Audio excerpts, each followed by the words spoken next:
24ನೇ ಇಸ್ವಿಯ 2ನೇ ವರ್ಷದ ಕನಕಾಮೃತ ಕಾರ್ಯಕ್ರಮದ ವೇದಿಕೆಯ ಮೇಲೆ ಅಧ್ಯಕ್ಷತೆಯನ್ನು ವಹಿಸಿದಂಥ ಸನ್ಮಾನ್ಯರೇ, ಈ ಕಾರ್ಯಕ್ರಮದಲ್ಲಿ ಉಪಸ್ಥಿತರಿರತಕ್ಕಂಥ ಎಲ್ಲ ಕನಕ ಬಂಧುಗಳೇ, ಕಡಕಲ್ಲಿನ ಸಮಸ್ತ ತಂದೆ ತಾಯಂದಿರೇ, ಕನಕಾಮೃತ ಸಮಿತಿಯ ಸರ್ವ ಪದಾಧಿಕಾರಿಗಳೇ, ಈ ದಿನದ ವಿಷಯ ಸಿದ್ಧರ ಸಿದ್ಧ ಜಗದ್ಗುರು ರೇವಣ ಸಿದ್ಧ.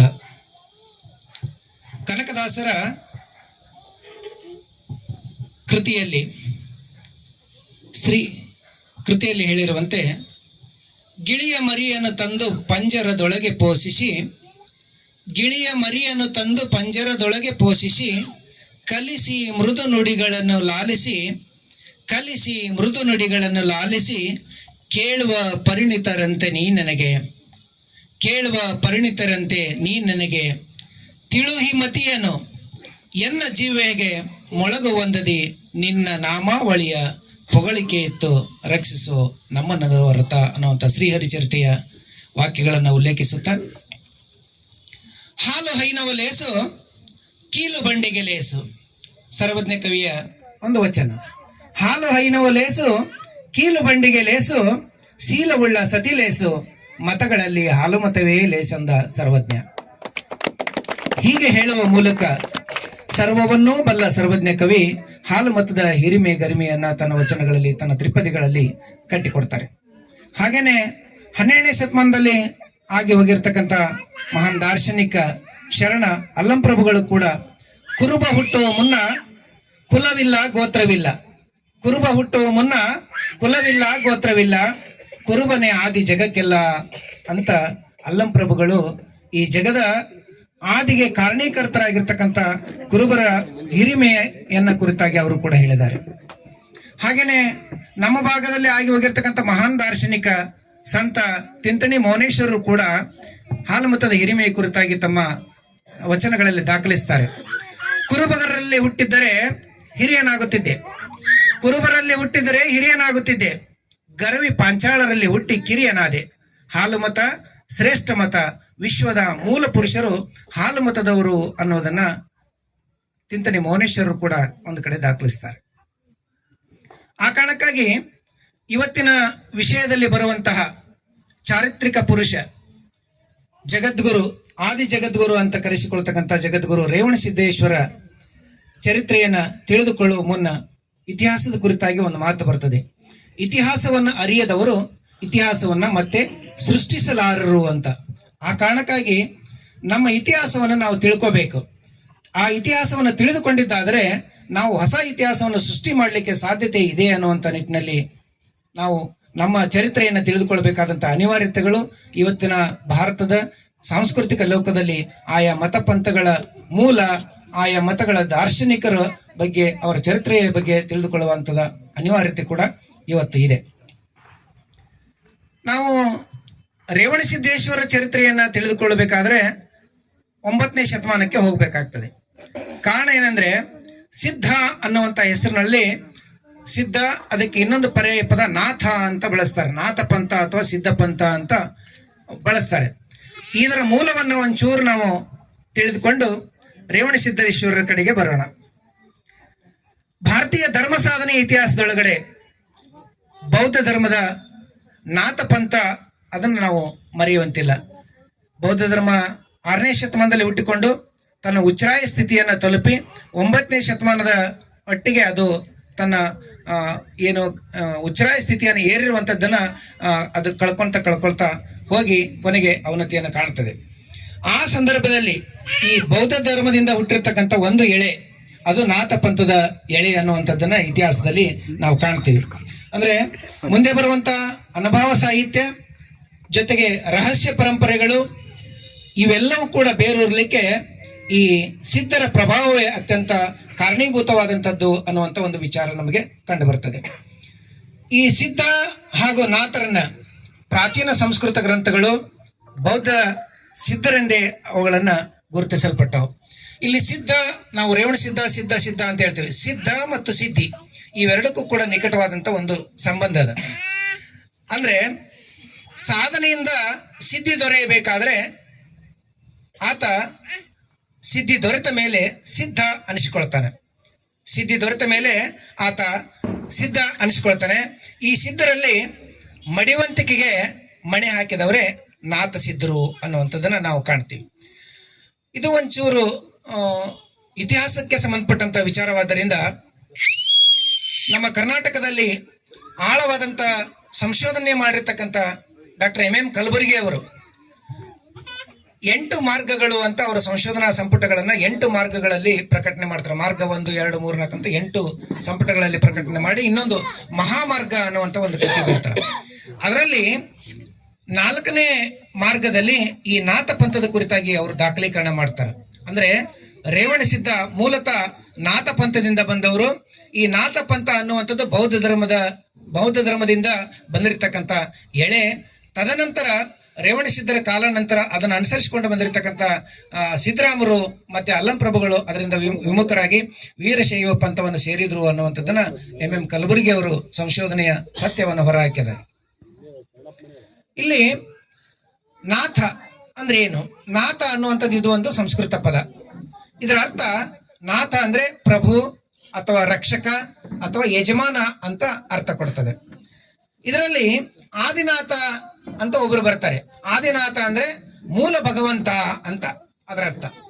ಈ ಆದಿನಾಥರು ಈ ನಾಥ ಪಂಥ ಅನ್ನುವಂಥದ್ದು ಈ ನಾಥ ಸಂಪ್ರದಾಯದ ಸಂಸ್ಥಾಪಕನಾಗಿರ್ತಕ್ಕಂಥ ಶಿವನಿಗೆ ಸಂಬಂಧಪಟ್ಟದ್ದು. ನಾಥ ಅಂದ್ರೆ ಶಿವ.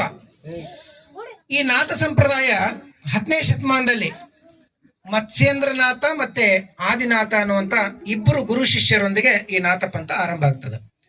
ಮತ್ಸ್ಯೇಂದ್ರನಾಥ ಮತ್ತೆ ಆದಿನಾಥ ಅಂತ ಈ ಇಬ್ರು ಗುರು ಶಿಷ್ಯರಿಂದ ಆರಂಭವಾಗಿರ್ತಕ್ಕಂಥ ಈ ನಾಥ ಪಂಥ ಮುಂದುವರೆದು ಇದರಲ್ಲಿ ನಾ ಮತ್ತೆ ಥ ಇವೆರಡನ್ನು ಕೂಡ ನಾವು ಪ್ರತ್ಯೇಕವಾಗಿ ಅಕ್ಷರಗಳನ್ನ ಬಿಡಿಸಿ ನೋಡೋದಾದ್ರೆ, ನಾ ಅಂದ್ರೆ ಮೋಕ್ಷದ ಜ್ಞಾನ ಸಂಪಾದನೆ ಮಾಡುವವನು ಅಂತ ಅರ್ಥ. ನಾ ಅಂದ್ರೆ ಮೋಕ್ಷಕ್ಕಾಗಿ ಜ್ಞಾನ ಸಂಪಾದನೆ ಮಾಡುವುದನ್ನ ನಾ ಅಂತ ಕರೆದ್ರೆ, ಥ ಅಂದ್ರೆ ಅಜ್ಞಾನದ ಮಾರ್ಗವನ್ನ ಸ್ಥಗಿತಗೊಳಿಸುವವನು, ನಿಲುಗಡೆ ಮಾಡುವವನು. ಈಗ ನಾವು ಇಂಗ್ಲಿಷ್ ನಲ್ಲಿ ಹೇಳೋದಾದ್ರೆ ಕಟ್ ಮಾಡುವವನು, ಅಜ್ಞಾನದ ಮಾರ್ಗವನ್ನು ಬಂದ್ ಮಾಡುವವನು, ನಿಲುಗಡೆ ಮಾಡುವನು ಅನ್ನುವಂತ ಅರ್ಥವನ್ನ ಈ ನಾ ಮತ್ತೆ ಥ ಇವೆರಡೂ ಸೇರಿಕೊಂಡು ನಾಥ ಅನ್ನುವಂಥದ್ದು ಆಗಿ ಹೋಗಿದೆ. ಈ 10ನೇ ಶತಮಾನಕ್ಕೆ ಬಂದಾಗ ಬೌದ್ಧ ಧರ್ಮ ಅದು ಅವನತಿಯ ಅಥವಾ ಅವಸಾನದ ಅಂಚನ್ನು ತಲುಪಿತ್ತು. ಆಗ ಬುದ್ಧನ ಕಾಲಾನಂತರದಲ್ಲಿ ಬೌದ್ಧ ಧರ್ಮ 5 ಪಂಗಡಗಳಾಗಿ ಅದು ಒಡೆದು ಹೋಗ್ತದೆ. ಅದರಲ್ಲಿ ಹೀನಯಾನ, ಮಹಾಯಾನ, ವಜ್ರಯಾನ, ಹಾಗೇನೆ ಮಂತ್ರಯಾನ, ಸಹಜಯಾನ ಅಂತವಂತ 5 ಕವಲುಗಳಾಗಿ ಬೌದ್ಧ ಧರ್ಮ ವಿಂಗಡಣೆಯಾಗಿ ಅವಸಾನದ ಅಂಚನ್ನು ಅದು ತಲುಪ್ತದೆ. ಇದರಲ್ಲಿ ಶೈವ ಸಂಪ್ರದಾಯ ಹೊರಟಿರುವಂಥದ್ದು ಈ ಬೌದ್ಧ ಧರ್ಮದ ಸಹಜಯಾನ ಮತ್ತು ವಜ್ರಯಾನ ಇವೆರಡೂ ಪಂಥಗಳ ಮಿಶ್ರಣದಿಂದ ಹೊಸ ಒಂದು ಪಂಥ ಉದಯಿಸ್ತು. ಅದು ಶೈವ ಪಂಥ ಅನ್ನುವಂಥ ಎಳೆ ಅಲ್ಲಿಂದಲೇ ಬಂದಿರುವಂಥದ್ದು, ಬೌದ್ಧ ಧರ್ಮದಲ್ಲೇ ಬಂದಿರುವುದು ಅನ್ನೋದನ್ನು ಕೂಡ ಎಂ ಕಲಬುರ್ಗಿ ಅವರು ತಮ್ಮ ಸಂಶೋಧನೆಯಲ್ಲಿ ಅವರು ದಾಖಲಿಸ್ತಾರೆ. ಈ ನಾಥರನ್ನ ನೋಡಿದಾಗ ಇದರಲ್ಲಿ ನವನಾಥರು ಅಂತ ಬರ್ತಾರೆ. ಅಂದ್ರೆ ನವ ಅಂದ್ರೆ 9 ಜನ ಪ್ರಸಿದ್ಧರಾಗಿರ್ತಕ್ಕಂಥ ನಾಥರು. ಅದರಲ್ಲಿ ಮಚ್ಚೇಂದ್ರನಾಥ ಮತ್ತೆ ಗೋರಕ್ಷನಾಥ ಅಂತ ಕರೀತಾರೆ. ಈ ಗೋರಕ್ಷನಾಥನ ಹೆಸರೇ ಗೋರಖ್ಪುರ ಅನ್ನುವಂತ ಒಂದು ನಗರಕ್ಕೆ ಇಡಲಾಗಿದೆ. ಇವರಿಬ್ಬರ ಹೆಸರು ಈ 9 ನಾಥರಲ್ಲಿ ಇವರಿಬ್ಬರ ಹೆಸರು ಮೇರು ಪಂಥದಲ್ಲಿ ಇರೋದನ್ನು ನಾವು ಕಾಣ್ತೀವಿ. ಇದರಲ್ಲಿ ಮತ್ಸ್ಯೇಂದ್ರ ಮತ್ತು ಗೋರಖನಾಥ್. ಈ ಮತ್ಸ್ಯೇಂದ್ರ ಅನ್ನುವಂಥವನು ಮತ್ಸ್ಯ ಅಂದ್ರೆ ಮೀನು. ಈತ ಬೆಸ್ತರ ಕುಲದವನಾದ್ರೆ ಗೋ ಅಂದ್ರೆ ಆಕಳು, ಗೋರಕ್ಷ ಆಕಳುಗಳನ್ನ ರಕ್ಷಣೆ ಮಾಡುವಂತವನು. ಈತ ಗೋರಕ್ಷನಾಥ ಅಥವಾ ದನಗರ್ ಅಥವಾ ದನಗಾರ ಅನ್ನುವಂಥದ್ದು. ದನಗರ್ ಮಹಾರಾಷ್ಟ್ರದಲ್ಲಿ ಕುರುಬರಿಗೆ ದನಗರ್ ಅಂತ ಕರೀತಾರ. ದನ ಕರು ಅದು ದನಗರು ಆಗಿದೆ. ಅಂದ್ರೆ ಪಶುಪಾಲನೆ ಮಾಡುವಂತ ವೃತ್ತಿಯನ್ನ ಯಾರು ಕೈಗೊಂಡಿದ್ರು ದನ ಕರುಗಳನ್ನ ಕಾಯುವಂತವ್ರು ದನಗರ್ ಆದ್ರು.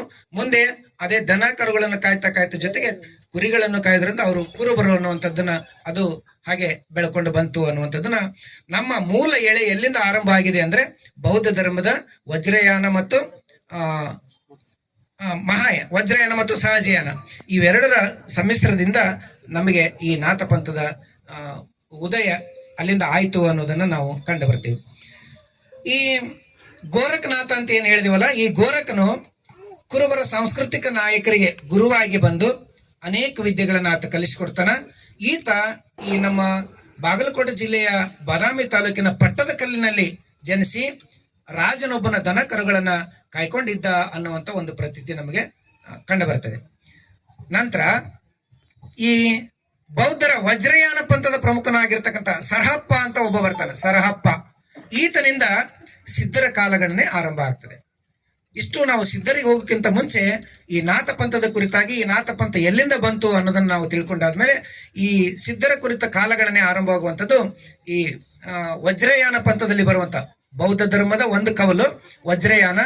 ಇದರ ಪ್ರಮುಖನಾಗಿರ್ತಕ್ಕಂಥ ಸರಹಪ್ಪ ಅನ್ನೋವನಿಂದ ಸಿದ್ಧರ ಕಾಲಗಣನೆ ಆರಂಭ ಆಗ್ತದ.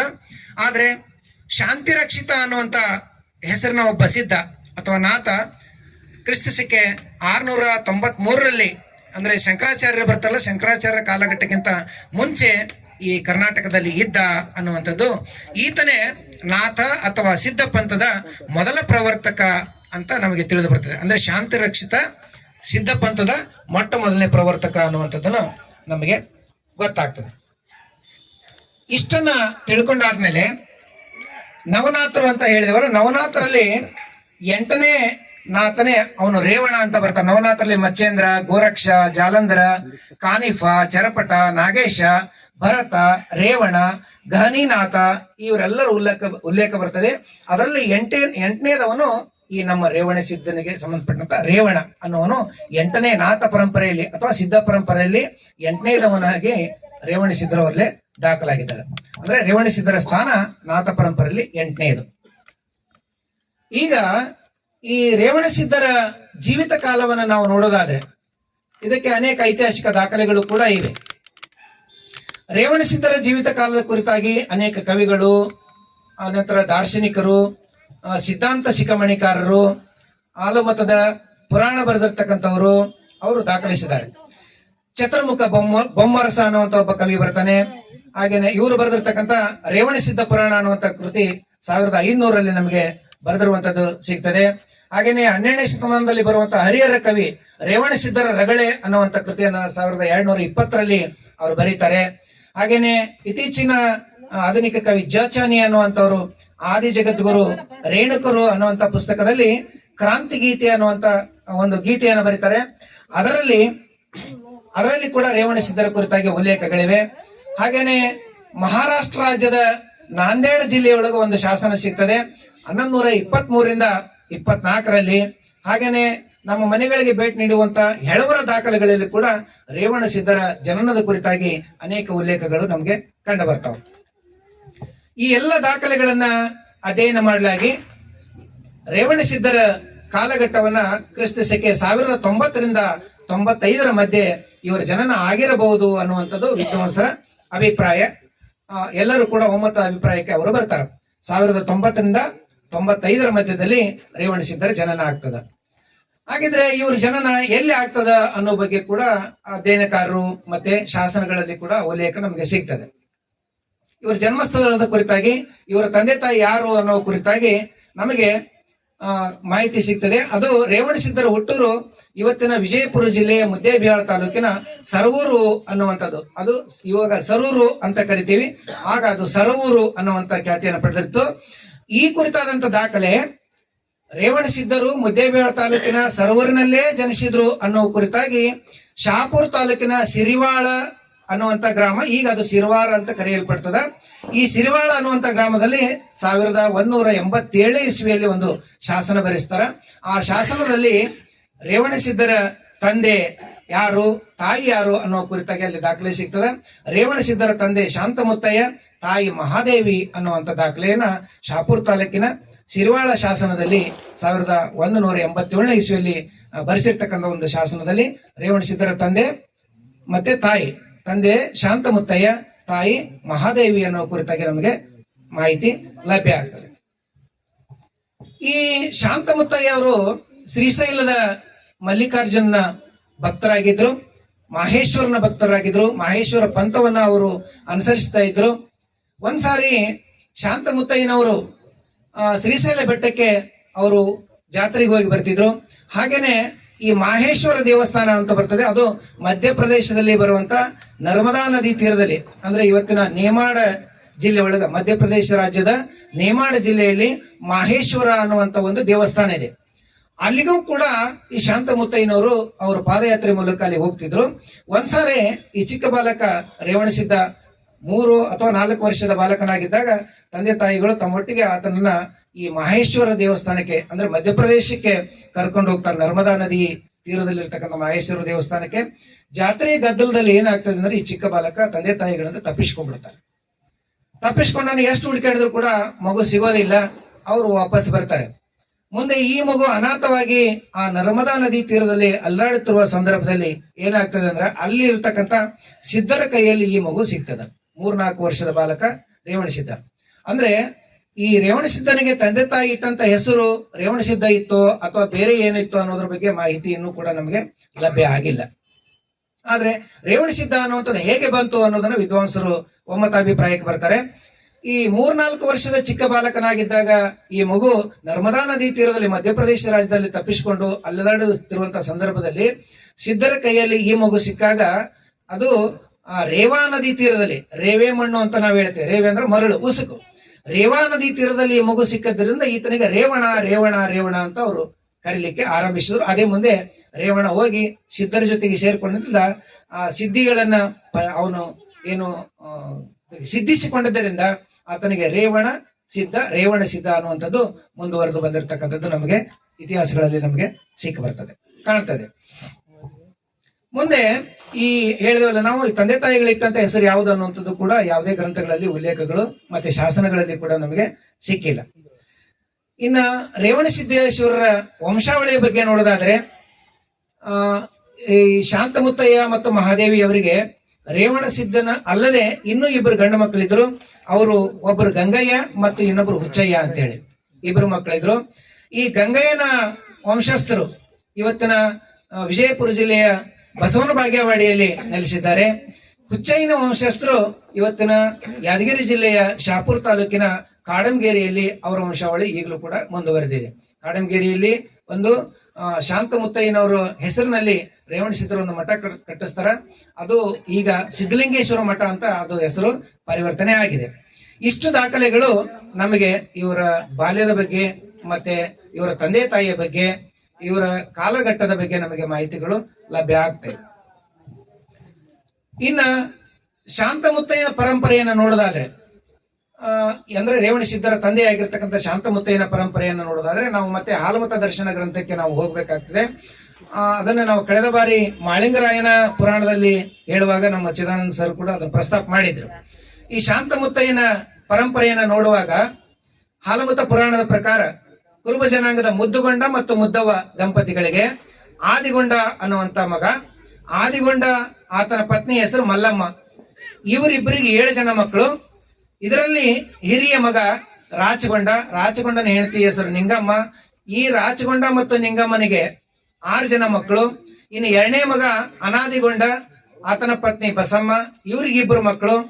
3ನೇದಾಗಿ ಲಕ್ಕೊಂಡ, ಈತನ ಪತ್ನಿ ಹೆಸರು ಶಚಿದೇವಿ, ಇವರಿಗೆ ಮಕ್ಕಳಿದ್ದ ಬಗ್ಗೆ ಎಲ್ಲಿ ಕೂಡ ದಾಖಲೆಗಳು ಸಿಕ್ಕಿಲ್ಲ. ಇನ್ನು 4ನೇದವ ಕ್ಯಾಮಗೊಂಡ ಮತ್ತು ಮಹಾತಾಯವ ಅಂತ, ಈ ದಂಪತಿಗಳಿಗೆ 5 ಜನ ಮಕ್ಕಳು. ಮತ್ತೆ 5ನೇದವರು ದ್ಯಾಮಗೊಂಡ, ಈತನ ಪತ್ನಿ ಹೆಸರು ಕೂಡ ನಮಗೆ ಅಲ್ಲಿ ಲಭ್ಯ ಆಗಿಲ್ಲ. ಆದ್ರೆ ಇವರಿಗೆ 11 ಜನ ಮಕ್ಕಳಿದ್ರು ಅನ್ನುವಂಥದ್ದು ದಾಖಲೆಗಳಲ್ಲಿ ನಮಗೆ ಸಿಗ್ತದೆ. ಇನ್ನು 6ನೇದವ ನೇಮಗೊಂಡ, ಈತನ ಪತ್ನಿ ಹೆಸರು ಕೂಡ ನಮಗೆ ಸಿಕ್ಕಿಲ್ಲ. ಇವರಿಗೆ 3 ಜನ ಗಂಡು ಮಕ್ಕಳಿದ್ರು, 3 ಜನ ಮಕ್ಕಳಿದ್ರು. ಇನ್ನು 7ನೇದವ ಪದ್ಮಗೊಂಡನಿಗೆ 2 ಪತ್ನಿಯರು ಇರೋದನ್ನ ನಾವು ಕಾಣ್ತೀವಿ. ಹಿರಿಯವಳು ಲಿಂಗಮ್ಮ, ಅವಳಿಗೆ ಜಿಂಕಾದೇವಿ ಅಂತೂ ಕೂಡ ಕರಿತಿದ್ರು. ಇನ್ನು 2ನೇದವಳು ಸಿರಿವಂತೆ ಸಚಿದೇವಿ ಅಂತನೂ ಕೂಡ ಅವರಿಗೆ, ಸಚಿಲಾದೇವಿ ಅಂತನೂ ಕೂಡ ಅವಳಿಗೆ ಕರಿತಿದ್ರು. ಈ ಪದ್ಮಗೊಂಡ ಮತ್ತು ಲಿಂಗಮ್ಮಳಿಂದ 5 ಜನ ಮಕ್ಕಳು ಜನಿಸ್ತಾರ. ಅದರಲ್ಲಿ 5 ಜನ ಮಕ್ಕಳಲ್ಲಿ 1ನೇದವ ಜಗಲಿ ಮುತ್ತಯ್ಯ, 2ನೇದವ ಸಾಹಿ ಮುತ್ತಯ್ಯ, 3ನೇದವ ಸೋಹಿ ಮುತ್ತಯ್ಯ, 4ನೇದವ ಶಾಂತ ಮುತ್ತಯ್ಯ, 5ನೇದವ ಬರಿಗಾಲ ಮುತ್ಯ ಅಂತ. ಈ ಪದ್ಮಗೊಂಡ ಮತ್ತು ಲಿಂಗಮ್ಮಳಿಂದ ಜನಿಸಿರ್ತಕ್ಕಂಥ 4ನೇ ಮಗನೇ ಶಾಂತ ಮುತ್ತಯ್ಯ. ಈ ಶಾಂತ ಮುತ್ತಯ್ಯನ ಮಗನೇ ರೇವಣಸಿದ್ದ ಮತ್ತೆ ಹುಚ್ಚಯ್ಯ ಮತ್ತು ಗಂಗಯ್ಯ ಅನ್ನುವಂತ 3 ಜನ ಮಕ್ಕಳು ಅನ್ನುವಂಥದ್ದು ನಮಗೆ ಲಭ್ಯ ಆಗ್ತದೆ. ಈ ಶಾಂತ ಮುತ್ತಯ್ಯ ಈ ಏನು 5 ಜನ ಮಕ್ಕಳಿದ್ರಲ್ಲ, ಇವರೆಲ್ಲ ಸೇರ್ಕೊಂಡು ಇವತ್ತಿನ ಮುದ್ದೇಬೇಳ ತಾಲೂಕಿನ ಸರೂರು, ಕೋಳೂರು ಮತ್ತೆ ನಾಗಬೆತ್ತ ಅಂದ್ರೆ ನಾಗರ ಬೆಟ್ಟ.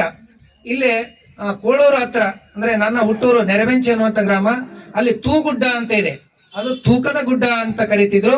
ಯಾಕೆ ತೂಕದ ಗುಡ್ಡ ಅಂತ ಕರಿತಿದ್ರು ಅನ್ನೋದ್ರ ಬಗ್ಗೆ ನಮ್ಮ ಹಿರಿಯರು ಒಂದು ಕಥೆ ಹೇಳ್ತಿದ್ರು. ಏನಂದ್ರ, ಪರಮಾತ್ಮ ಇಡೀ ಭೂಮಂಡಲವನ್ನ ತೂಕ ಮಾಡಿದಂತ, ಆಗ ಒಂದು ಗುಲ್ಗಂಜಿಯಷ್ಟು ಭಾರ ಈ ಗುಡ್ಡ ಹೆಚ್ಚಾಯ್ತಂತ, ಇದಕ್ಕೆ ತೂಕದ ಗುಡ್ಡ ಅಂತ ಹೆಸರು ಬಂತು ಅಂತ ಹೇಳ್ತಿದ್ರು. ಅದು ತೂಕದ ಗುಡ್ಡ. ಈ ಸುತ್ತಮುತ್ತಲ ಪ್ರದೇಶದಲ್ಲಿ ನಾಗಬೆತ್ತ ಮತ್ತೆ ತೂಕದ ಗುಡ್ಡ, ತೂಗುಡ್ಡ, ಈ ಎರಡೂ ಪ್ರದೇಶಗಳಲ್ಲಿ ಈ 5 ಜನ ಪದ್ಮಗೊಂಡನ ಮಕ್ಕಳು ತಮ್ಮ ಕುರಿ ಕಾಯುವ ಕಾಯಕವನ್ನು ಮಾಡಿಕೊಂಡು ಹಟ್ಟಿ ಹಾಕಿಕೊಂಡು ಅಲ್ಲಿ ನೆಲೆಸಿದ್ರು ಅನ್ನುವಂಥದ್ದು ನಮಗೆ ಕಂಡು ಬರ್ತದೆ. ಈ ತೂಕದ ಗುಡ್ಡದ ಮೇಲೆ ಮರಳು ಸಿದ್ಧ ಅನ್ನುವಂಥವ್ರು ತಪಸ್ ಮಾಡಿದ್ರು. ಆ ಮರಳು ಸಿದ್ಧ ಮಂಕ್ ಸಿದ್ಧ ಅಂತೇಳಿ ನಾಮ ಧರಿಸಿಕೊಂಡು ಮುಂದೆ ಬಂದ.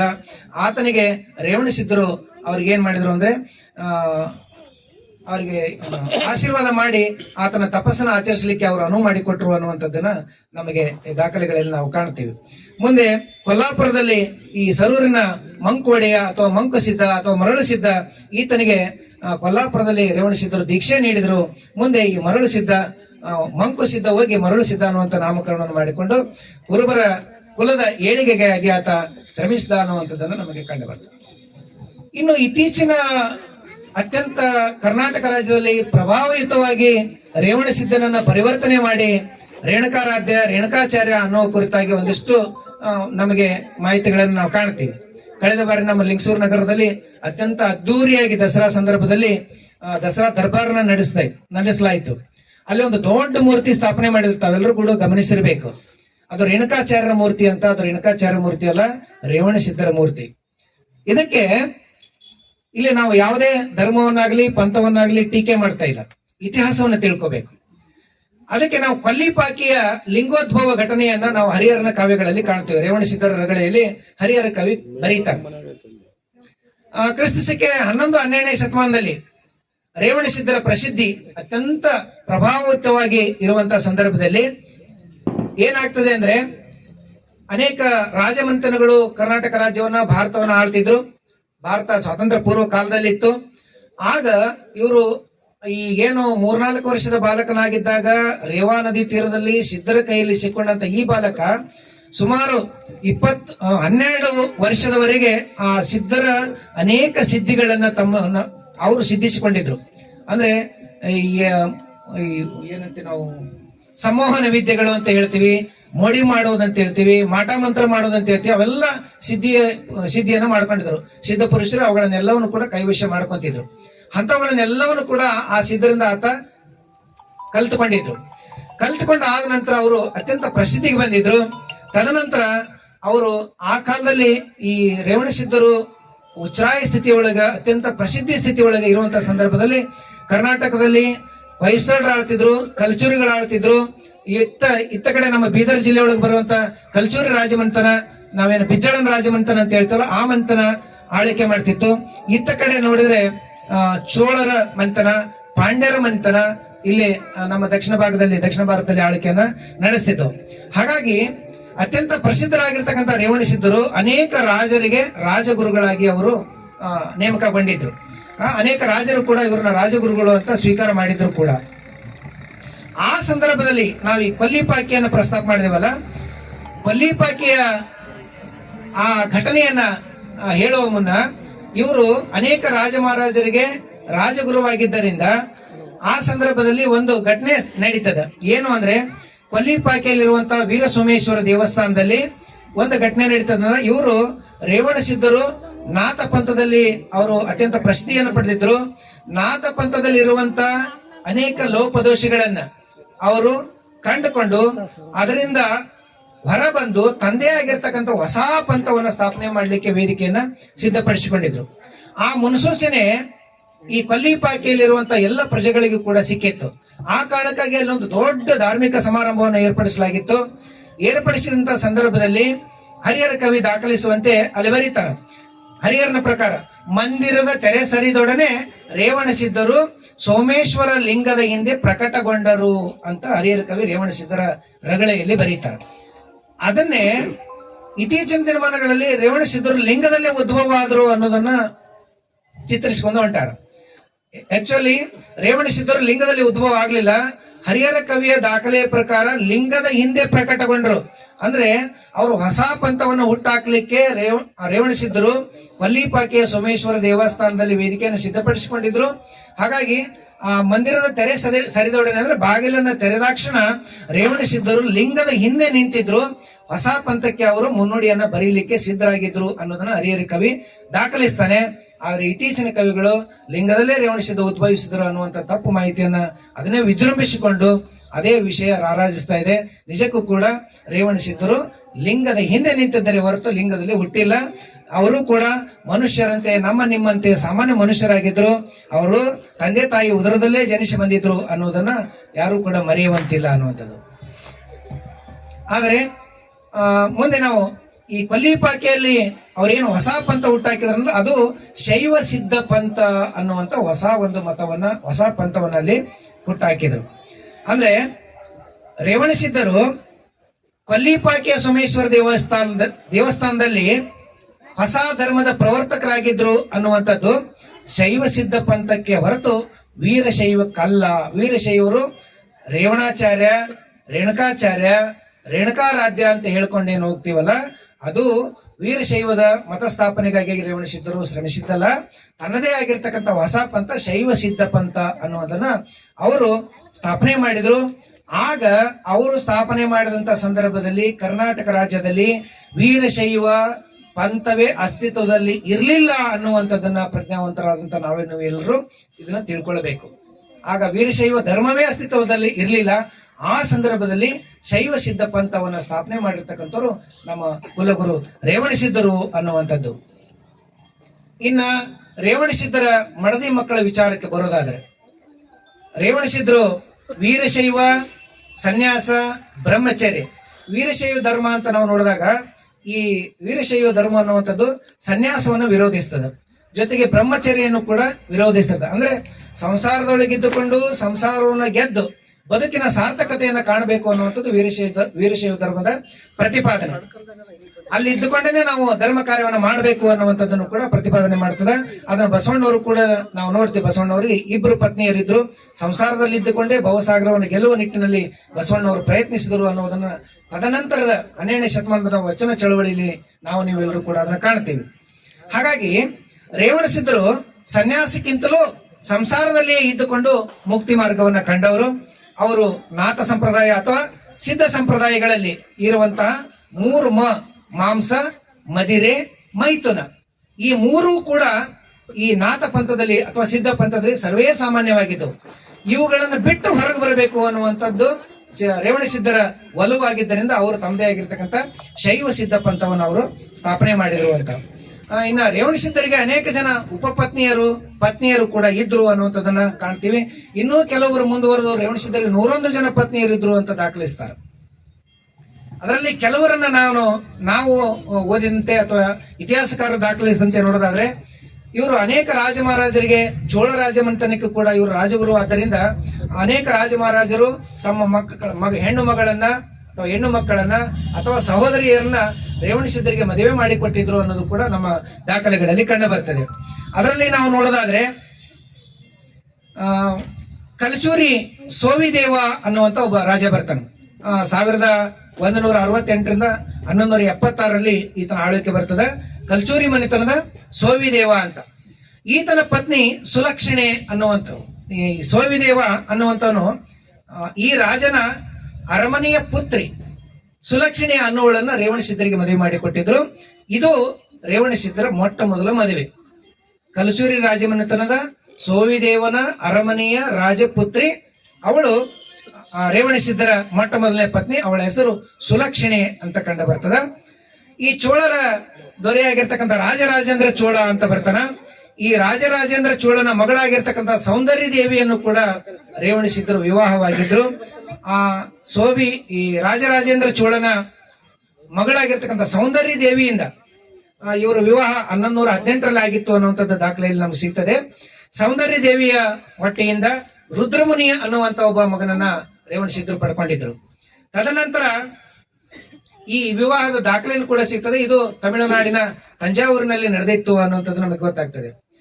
ಈ ರೇವಣಸಿದ್ಧರು ತನ್ನ ಬಾಳ ಸಂಗಾತಿಯನ್ನಾಗಿ ಮತ್ತೆ ಚೋಳ ವಂಶದ ವಿಕ್ರಮ ಚೋಳ ಅಂದ್ರೆ ಎರಡನೇ ಕುಲೋತ್ತುಂಗ ಅಂತ ಒಬ್ಬ ರಾಜ ಬರ್ತಾನೆ, ಚೋಳ ರಾಜಮನೆತನದಲ್ಲಿ ಪ್ರಸಿದ್ಧ ಇದ್ದಾರೆ. ಆತನ ಪುತ್ರಿ ಶಾಂಭವಿ ಅನ್ನುವಂಥವಳು ಬರ್ತಾಳೆ, ಅವಳನ್ನು ಕೂಡ ಮದುವೆ ಆಗ್ತಾನೆ. ಆಮೇಲೆ ವೀರರಾಜೇಂದ್ರನ ಪುತ್ರಿ ಆಗಮ ಮೋಹಿನಿ ಅನ್ನುವಂಥವಳು ಅವಳ ರೇವಣಸಿದ್ಧರನ್ನ ವರಿಸ್ತಾಳೆ. ಈ ರಾಜಪುತ್ರಿಯರನ್ನ ಮದುವೆಯಾಗಿ ಅನಂತರ ವೀರಭದ್ರ ಚೋಳನ ಮಗಳು ವೇದ ಕಂಚುಕಿ ಅನ್ನುವಂಥವಳು ಕೂಡ ಬರ್ತಾಳೆ. ಇವರೆಲ್ಲರೂ ಕೂಡ ರಾಜಪುತ್ರಿಯರು. ರೇವಣಸಿದ್ಧರಿಗೆ ಅವರು ರಾಜರು ಮದುವೆ ಮಾಡಿಕೊಟ್ಟಿದ್ರು ಅನ್ನುವಂಥದ್ದನ್ನ ನಾವು ದಾಖಲೆಗಳಲ್ಲಿ ಕಾಣ್ತೀವಿ. ಅದಾದ ನಂತರ ಮಂಗಳವಾಡಿಯಲ್ಲಿ ಪುಣ್ಯಾಂಗನೆ ಅನ್ನುವಂಥ ಒಬ್ಬಳು ಮಾಯಿ ಅನ್ನುವಂಥ ಹೆಸರಿನ ಒಬ್ಬಳು ಪುಣ್ಯಾಂಗನೆ ಇದ್ಲು. ಇವಳು ತುಂಬಾ ಸುರಸುಂದರ ಅಂಗಿ ಆಗಿದ್ಲು. ಅವಳು ರೇವಣಸಿದ್ಧನನ್ನ ವರಿಸ್ತಾಳ. ಅದಕ್ಕೆ ಒಂದು ಘಟನೆ ಬರ್ತದ. ಈ ಮಾಯಿ ಇವ್ರನ್ನ ವರಿಸಬೇಕಾಗಿದ್ರೆ ಅವಳು ಒಂದು ಕಂಡೀಷನ್ ಇರ್ತದ, ಯಾರು ನನ್ನ ಜೊತೆ ಕೂಡ್ತೀರೋ ಅವರು ನಾನು ಕೊಡುವಂತ ಪಾದರಸದ ರಸವನ್ನು ಕುಡಿದು ನನ್ನ ಜೊತೆ ಬರಬೇಕು. ಅದರಲ್ಲಿ ನೀವು ಗೆದ್ರೆ ನಾನು ನಿಮಗೆ ಶರಣಾಗತಿ ಆಗ್ತೀನಿ ಅಂತ ಅವಳೊಂದು ಕಂಡೀಷನ್ ಇತ್ತು. ಹೀಗೆ ಅವಳ ಕಂಡೀಷನ್ ಒಪ್ಪಿ ಹೋಗಿರ್ತಕ್ಕಂಥ ಅನೇಕ ಸಿದ್ಧರು ಅವಳ ದಾಸರಾಗಿದ್ರು. ಅಲ್ಲಿ ಸೋಲನ್ನು ಒಪ್ಪಿಕೊಂಡವ್ರಿಗೆ ಮೂಗಿಗೆ ಕವಡಿ ಕಟ್ಟಿ ತನ್ನ ದಾಸರನ್ನಾಗಿ ತನ್ನ ಮನೆಯಲ್ಲಿ ಅವಳು ಕೆಲಸಕ್ಕೆ ಇಟ್ಕೊಂತಿದ್ಲು. ಈ ವಿಷಯವನ್ನು ತಿಳಿದಿರ್ತಕ್ಕಂಥ ರೇವಣಸಿದ್ಧರು ಅವಳ ಬಳಿಗೆ ಹೋಗ್ತಾರೆ. ವೇಷವನ್ನು ಮರೆಸಿಕೊಂಡು ಭಿಕ್ಷುಕನ ಮಾರು ವೇಷದಲ್ಲಿ ಹೋಗಿ ಅವಳ ಮನೆ ಹಗಲಲ್ಲಿ ಕುಂದಿರ್ತಾರ. ಯಾಕೆ ಬಂದಾರ ಅಂತ ಅವ್ರ ವಿಷಯವನ್ನು ಕೇಳಿದ ಮೇಲೆ ಇಲ್ಲ ಹಿಂಗ ಅಂತ ಹೇಳಿದ ಕೂಡ ನೀವು ಮೊದಲು ನನ್ನ ಮನೆಯಲ್ಲಿ ಕೆಲಸ ಮಾಡಬೇಕು ಅಂತ ಹೇಳಿದಾಗ ಆಯ್ತು ಅಂದ್ರೆ ತನ್ನ ಮನೆಗೆ ನೀರ್ ತರ್ಲಿಕ್ಕೆ ರೇವಣಸಿದ್ಧರನ್ನು ನೇಮಿಸ್ತಾಳೆ. ಕೊಡ ಕೊಟ್ಟು ಕಳಿಸ್ತಾಳೆ. ಕೊಡ ಕೊಟ್ಟು ಕಳಿಸಿದ ಸಂದರ್ಭದಲ್ಲಿ ಅವ್ರು ರೇವಣಸಿದ್ಧರು ನೀರ್ ತರ್ತಾರ.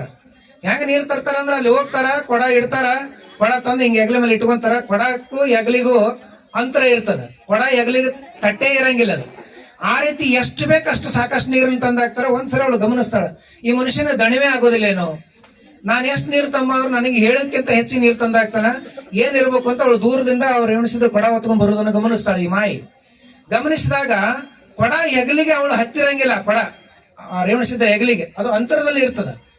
ಅದನ್ನು ಗಮನಿಸಿದಂತ ಈ ಮಾಯಿ ಇವನೊಬ್ಬ ಸಾಮಾನ್ಯ ಪುರುಷನಲ್ಲ, ಈತೊಬ್ಬ ಮಹಾನ್ ಸಿದ್ಧಿ ಪುರುಷ ಅದನ್ನ ಅಂತ ತಿಳ್ಕೊಂಡು ಆತನಿಗೆ ಶರಣಾಗತಿ ಆಗ್ತಾಳ. ಅವನ ಹೆಸರಲ್ಲೇ ಒಂದು ದೇವಸ್ಥಾನವನ್ನು ಕೂಡ ಕಟ್ಟಿಸಿಕೊಡ್ತಾಳ ಅನ್ನುವಂಥದ್ದು ನಮಗೆ ಗೊತ್ತಾಗ್ತದೆ.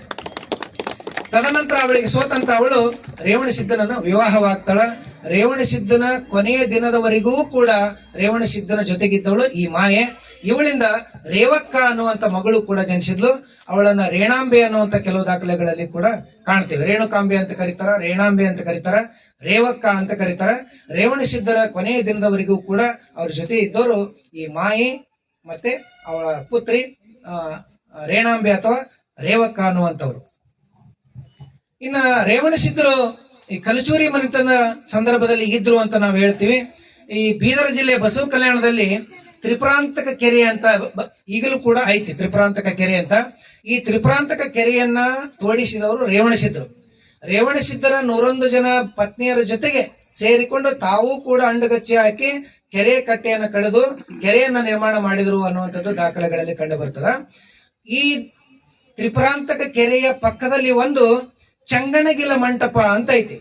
ಈ ಚಂಗಣಗಿಲ ಮಂಟಪ ಅನ್ನುವಂಥದ್ದು ಬಸವಣ್ಣನವರಿಗಿಂತ ಪೂರ್ವದಲ್ಲಿರುವಂತ ಒಂದು ಅನುಭವ ಮಂಟಪ ಆಗಿತ್ತು. ಅಲ್ಲಿ ವಚನಗೋಷ್ಠಿಗಳು ನಡೀತಿದ್ವು. ಆ ಕಾಲದಲ್ಲಿ ಅನೇಕ ವಚನಗಳನ್ನು ಕೂಡ ರಚನೆ ಮಾಡ್ತಿದ್ರು ಅನ್ನೋದನ್ನ ದಾಖಲೆಕಾರರು ವಿದ್ವಾಂಸರು ಅಲ್ಲಿ ಗುರುತಿಸ್ತಾರೆ. ಬಸವಣ್ಣನವರಿಗೂ ಮತ್ತು ರೇವಣಸಿದ್ಧರಿಗೂ ಒಂದು 30-35 ವರ್ಷಗಳ ಅಂತರ.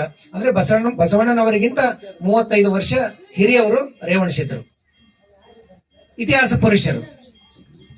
ಇಲ್ಲಿ ಈ ಚಂಗಣಗಿಲ ಚಂಗಣಗಿಲ ಮಂಟಪದಲ್ಲಿ ರೇವಣಸಿದ್ಧರ ಪುತ್ರನಾಗಿರ್ತಕ್ಕಂಥ ರುದ್ರಮುನಿಗೆ ಆತನ ಕೊನೆಯ ಪತ್ನಿ ಶಾಂಭವಿ ಅಲ್ಲಿ ಓದು ಬರವನ್ನ ಕಲಿಸಿದ್ಲು ಅನ್ನುವಂಥದ್ದನ್ನು ಕೂಡ ನಾವು ಕಾಣ್ತೀವಿ. ಇನ್ನ ಪಂಚಪೀಠಗಳ ಕಡೆಗೆ ಬರುವುದಾದ್ರೆ ಆಂಧ್ರ ಪ್ರದೇಶದ ಬಿಜವಾಡದ ಅನಂತಪಾಲ ಅಂತ ಒಬ್ಬ ರಾಜ ಬರ್ತಾನೆ. ಈತನ ಆಸ್ಥಾನದಲ್ಲಿ ಶ್ರೀಪತಿ ಅನ್ನುವಂತ ಒಬ್ಬರು ಪಂಡಿತರಿದ್ರು. ಈ ಶ್ರೀಪತಿ ಪಂಡಿತರ ಮಗಳು ಸೋಮಲಾದೇವಿ ಅನ್ನುವಳನ್ನ ರೇವಣಸಿದ್ಧರು ವಿವಾಹವಾಗಿದ್ರು. 3 ವರ್ಷಗಳ ಕಾಲ ಗೃಹಸ್ಥಾಶ್ರಮವನ್ನು ಇವಳ ಜೊತೆಗೆ ಕಳೆದ್ರು. ತದನಂತರ ಇವಳಿಂದ ಕೋಟಿ ಪಲ್ಲಾರಾಧ್ಯ ಅನ್ನುವಂತ ಒಂದು ಮಗನು ಕೂಡ ಇವರಿಗೆ ಜನಿಸ್ತಾನೆ. ಈ ಮಗುವನ ಕೋಟಿ ಪಲ್ಲಾರಾಧ್ಯ ಅಂತ ಏನ್ ಮಗ ಬರ್ತಾನಲ್ಲ ಆತನಿಗೆ ಸ್ವತಃ ರೇವಣಸಿದ್ಧರು ದೀಕ್ಷೆಯನ್ನು ನೀಡ್ತಾರ. ದೀಕ್ಷೆಯನ್ನ ನೀಡಿ ಗಾಣಿಗ ಸಮುದಾಯಕ್ಕೆ ಜಗದ್ಗುರುವನ್ನಾಗಿ ಅವರು ನೇಮಕ ಮಾಡಿ ಮುಂದೆ ಹೋಗ್ತಾರ ಅನ್ನುವಂಥದ್ದು ನಾವು ದಾಖಲೆಗಳಲ್ಲಿ ಕಾಣ್ತೀವಿ. ಆಮೇಲೆ ಈ ಕೋಟಿ ಪಲ್ಲಾರಾಧ್ಯನ ಸಂಗಾತಿಯಾಗಿ ರುದ್ರಾಣಿ ಅನ್ನುವಂಥವಳು ಬರ್ತಾಳ. ಇವರಿಬ್ಬರ ದಾಂಪತ್ಯದಲ್ಲಿ ಶಿವರೇಣುಕ ಅನ್ನುವಂಥ ಒಬ್ಬ ಪುತ್ರ ಜನಿಸ್ತಾನ, ಅಂದ್ರೆ ರೇವಣಸಿದ್ಧರ ಮೊಮ್ಮಗ.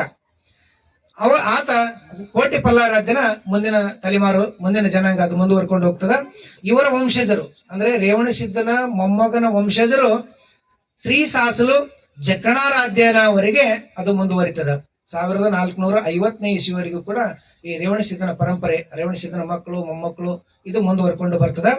ಈ ವಂಶಾವಳಿ ಮುಂದುವರೆದು ಇವರು ಮನ್ತಂದವರು ರೇವಣಸಿದ್ಧರನ್ನ ಆರಾಧ್ಯರು ಅಂತ ಕರೀತಿದ್ರು.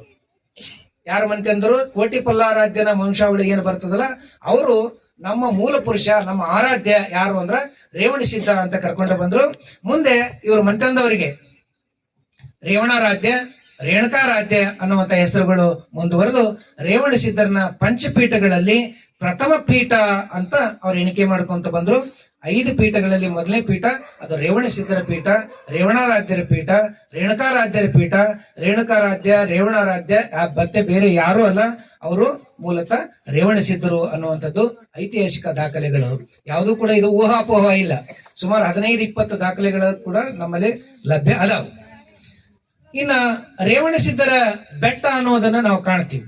ರೇವಣಸಿದ್ಧರ ಬೆಟ್ಟ ಇವತ್ತಿನ ರಾಮನಗರ ಜಿಲ್ಲಾ ಕೇಂದ್ರದಿಂದ ಕನಕಪುರ ರಸ್ತೆಯಲ್ಲಿ ನಾವು ಪ್ರಯಾಣ ಮಾಡಿದ್ರೆ ಸುಮಾರು ಒಂದು 15 ಕಿಲೋಮೀಟರ್ ಅಂತರದಲ್ಲಿ ನಾವು ಪ್ರಯಾಣ ಮಾಡ್ಕೊಂಡು ಮುಂದೆ ಹೋದ್ರ ಅಲ್ಲಿ ಅವೇರಹಳ್ಳಿ ಅಂತ ಒಂದು ಗ್ರಾಮ ಪಂಚಾಯತ್ ಸಿಗ್ತದೆ. ಈ ಅವೇರಹಳ್ಳಿಯಿಂದ 3 ಕಿಲೋಮೀಟರ್ ದೂರಕ್ಕೆ ಹೋದ್ರೆ ಅಲ್ಲಿ ರೇವಣಸಿದ್ಧರ ಬೆಟ್ಟ ಅನ್ನುವಂಥದ್ದು ನಮಗೆ ಸಿಗ್ತದೆ. ಈಗಲೂ ಕೂಡ ರೇವಣಸಿದ್ಧನ ಬೆಟ್ಟ ಐತಿ. ಅಲ್ಲಿ ಆ ರೇವಣಸಿದ್ಧನ ಬೆಟ್ಟದ ಮೇಲೆ ರೇಣುಕಾಂಬ ಅನ್ನುವಂತ ಒಂದು ದೇವಸ್ಥಾನ ಐತಿ. ಆ ರೇಣುಕಾಂಬ ದೇವಸ್ಥಾನ ಬೇರೆ ಯಾರ್ದು ಅಲ್ಲ, ರೇವಣಸಿದ್ಧನ ಮಗಳಾಗಿರ್ತಕ್ಕಂಥ ರೇವಕ್ಕನ ದೇವಸ್ಥಾನ.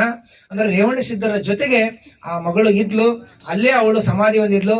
ಆ ಸಮಾಧಿ ಕೆಲವು ದಿನಗಳ ಆದ ನಂತರ ಅದು ದೇವಸ್ಥಾನವಾಗಿ ಪರಿವರ್ತನೆಗೊಂಡಿರುವುದನ್ನ ನಾವು ಕಾಣ್ತೀವಿ.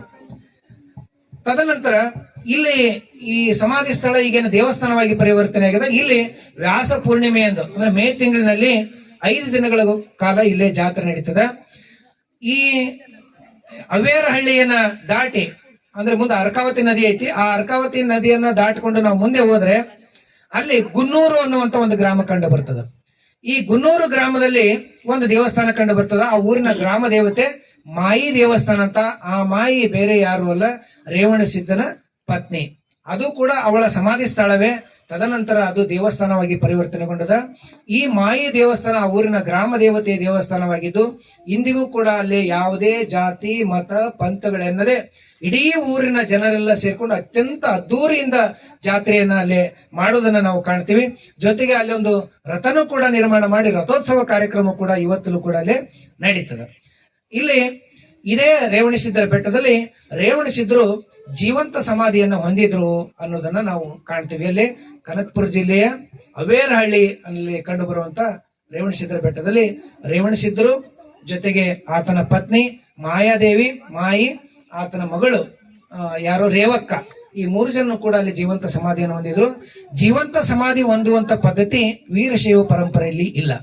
ಇದು ಜೈನ ಮತ್ತು ಬೌದ್ಧ ಪರಂಪರೆಯಲ್ಲಿ ಕಂಡು ಬರ್ತದೆ.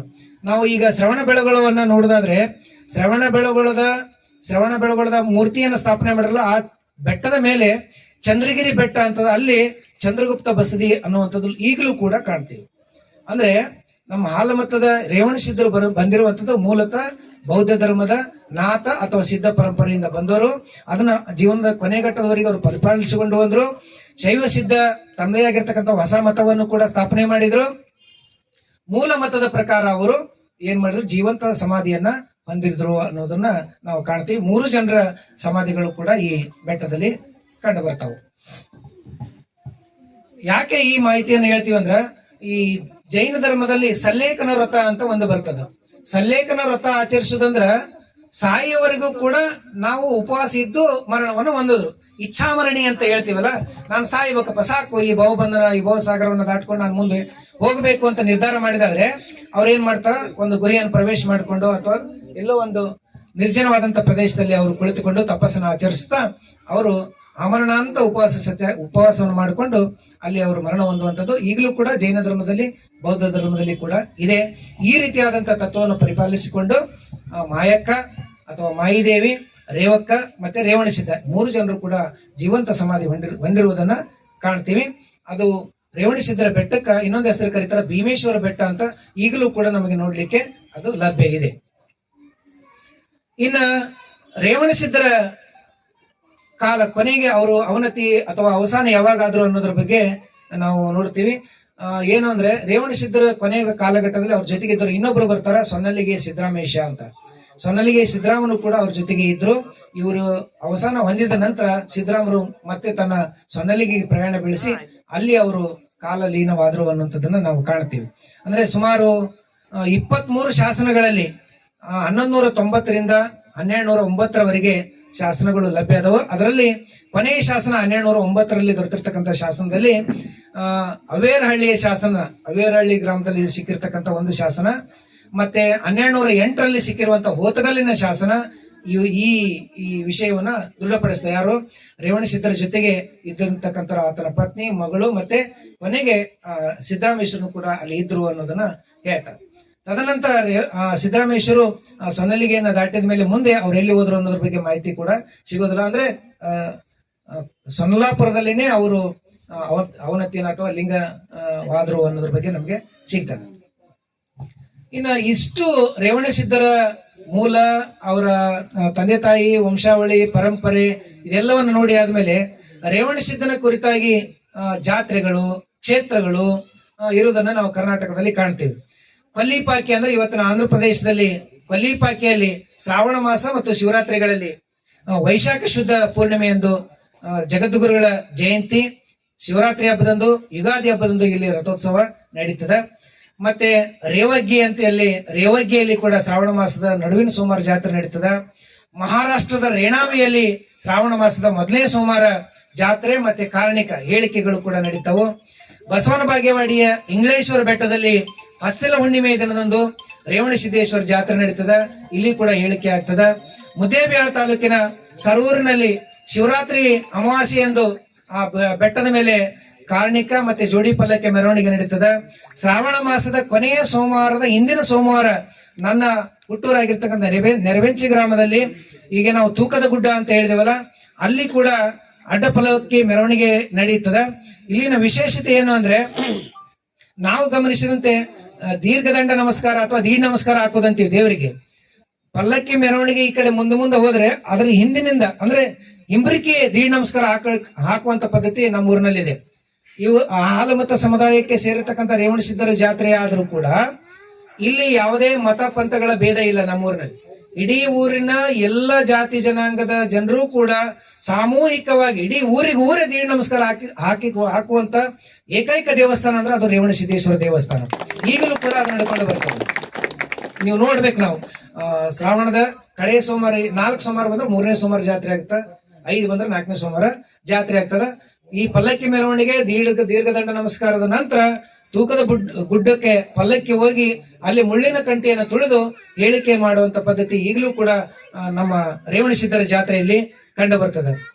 ಇನ್ನು ನಾವು ಈ ರೇವಣಸಿದ್ದರ ಮಠಗಳನ್ನು ಎಲ್ಲೆಲ್ಲಿ ಅದಾವು ಅಂತ ನೋಡೋದಾದ್ರೆ, ಉತ್ತರ ಕರ್ನಾಟಕದಲ್ಲಿ ವಿಶೇಷವಾಗಿ ವಿಜಯಪುರ, ಕಲಬುರಗಿ ಮತ್ತೆ ಈ ಕಡೆ ರಾಯಚೂರು 3 ಜಿಲ್ಲೆಗಳನ್ನ ಗಮನಿಸಿದ್ರೆ ಸುಮಾರು 265 ಮಠಗಳು ರೇವಣಸಿದ್ದರ ಮಠಗಳದಾವ. 265 ಮಠಗಳು. ಈ 265 ಮಠಗಳಲ್ಲಿ ಸುಮಾರು 115 ಮಠಗಳಲ್ಲಿ ಜಾತ್ರೆಗಳು ಪ್ರತಿ ವರ್ಷ ನಡೀತಾವ.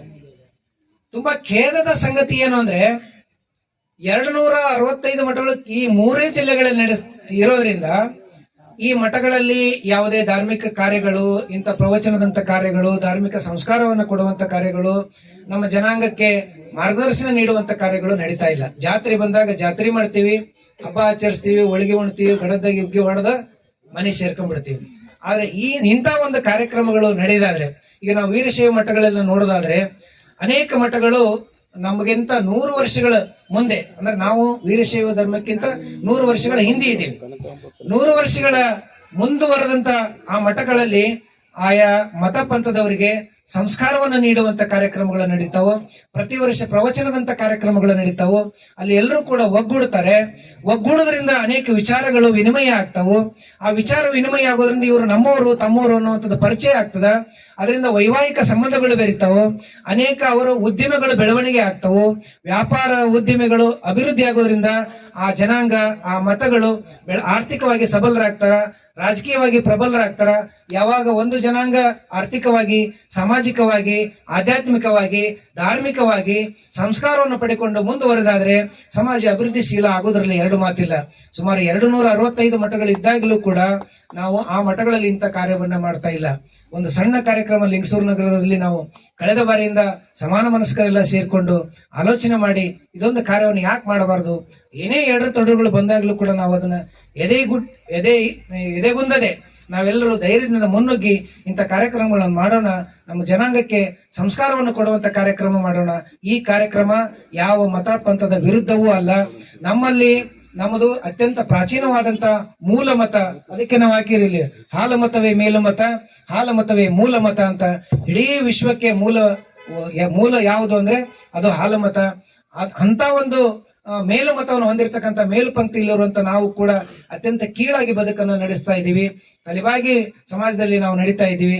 ಹಾಗಾಗಿ ನಮ್ಮ ಸಂಸ್ಕಾರ, ನಮ್ಮ ಸಂಸ್ಕೃತಿ, ನಮ್ಮ ಪರಂಪರೆ, ನಮ್ಮ ದಾರ್ಶನಿಕರು, ನಮ್ಮ ಮಹಾಪುರುಷರು ಯಾರ್ಯಾರದರ ಅವ್ರು ಏನ್ ಮಾರ್ಗದರ್ಶನ ಮಾಡ್ಯಾರ ಅನ್ನೋದನ್ನ ನಾವು ತಿಳ್ಕೊಂಡು ಹೋಗಿದ್ದಾದ್ರೆ ಯಾರ ಜೊತೆಗೂ ಎಲ್ಲ ಧರ್ಮ, ಮತ, ಪಂಥರ ಜೊತೆಗೆ ಸಾಮರಸ್ಯದಿಂದ ನಾವು ಬದುಕೋಣ, ನಮ್ಮ ಬಗ್ಗೆ ನಮಗೂ ಕೂಡ ಹೆಮ್ಮೆಯನ್ನು ಮೂಡಿಸೋಣ ಅನ್ನುವಂತ ನಿಟ್ಟಿನಲ್ಲಿ ಈ ಒಂದು ಕಾರ್ಯಕ್ರಮ ರೂಪುಗೊಂಡು ಇವತ್ತು 2ನೇ ವರ್ಷಕ್ಕೆ ಕಾಲಿಟ್ಟಿದೆ. ರೇವಣ ಸಿದ್ಧರು ನಾವು ಹೇಳಿದೆ ಸಿದ್ಧಿ ಪುರುಷರು ಅಂತ ಹೇಳಿದಿವಿ. ಅನೇಕ ಸಿದ್ಧಿಗಳನ್ನ ಅವ್ರು ಮಾಡಿದ್ದಾರೆ, ಪವಾಡಗಳನ್ನು ಮಾಡಿದ್ದಾರೆ. ಸುಮಾರು ಪವಾಡಗಳಿದಾವೆ. ಸಮಯದ ಅಭಾವದಿಂದ ಕೆಲವು ಪವಾಡಗಳನ್ನ ನಾನು ಇಲ್ಲಿ ಪ್ರಸ್ತಾಪ ಮಾಡ್ಲಿಕ್ಕೆ ಇಚ್ಛೆ ಪಡ್ತೀನಿ. ಒಂದು ಕೊಲ್ಲಾಪುರದ ಮಾಯಿಪ್ಪ ಅಂತ ಗೆದ್ದಿದ್ದು ಅಂತ ಆಗಲೇ ನಾವು ಪ್ರಸ್ತಾಪ ಮಾಡಿದೀವಿ. ಆಮೇಲೆ ಇನ್ನೊಂದು ಬರ್ತದೆ ಬಿಜ್ಜಳನ ಸೊಕ್ಕು ಅಡಗಿಸಿದ್ದು. ಬಿಜ್ಜಳ ಮಹಾರಾಜ ಕಂಡು ಬರ್ತಲ್ಲ, ಬಿಜ್ಜಳ ಮಹಾರಾಜನ ಅರಮನೆಗೆ ರೇವಣ ಸಿದ್ಧರು ಭಿಕ್ಷೆಗಾಗಿ ಹೋಗ್ತಾರ.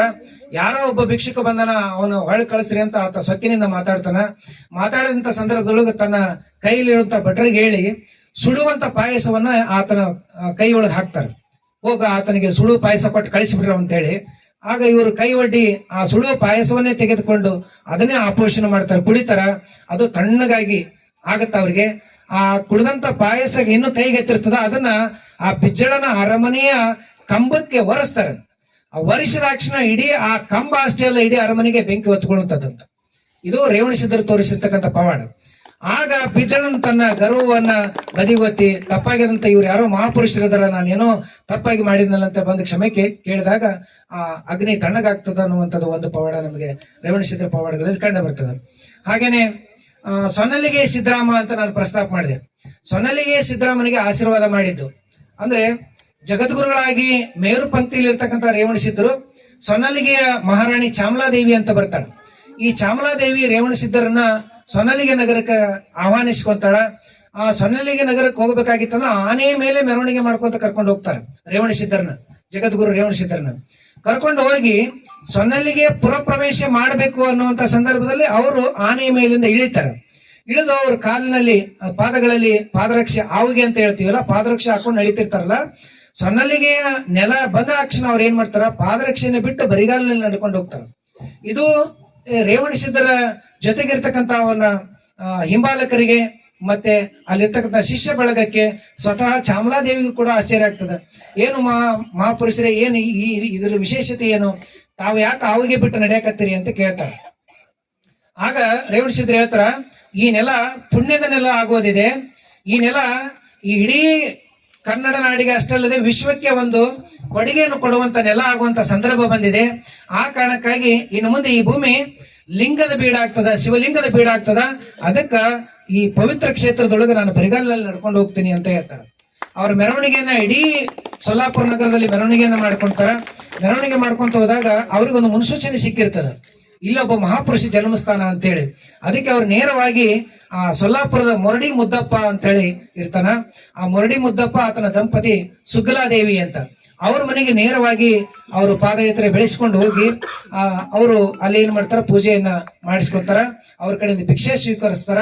ಸ್ವೀಕರಿಸಿದ ಮೇಲೆ ಆ ಸುಗ್ಲಾದೇವಿ ಹೊಟ್ಟೆಗೆ ವಿಭೂತಿಯಿಂದ 3 ನಾಮವನ್ನು ಬೆಳಿತಾರಂತ.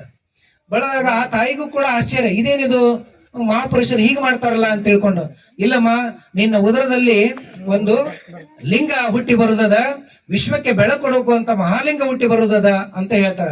ಇದೇನ್ರಿ ಅಪ್ಪಾಜಿ ನೀವು ಈ ರೀತಿ ಹೇಳ್ತೀರಿ, ನನಗೀಗಾಗಲೇ 60 ವರ್ಷ, ಎಲ್ಲ ಪ್ರಾಯವೆಲ್ಲ ಮುಗಿದೋಗ್ಯದ, ಹಡಿಯುವಂತ ವಯಸ್ಸು ತೀರಿ ಹೋಗ್ಯದ, ಇನ್ನು ಮೇಲೆ ನನ್ನ ಉದರದಲ್ಲಿ ಜನಿಸ್ತೀರಂತಲ್ಲ, ಇದೇನು ಆಶ್ಚರ್ಯ ಅಂತಾಳ.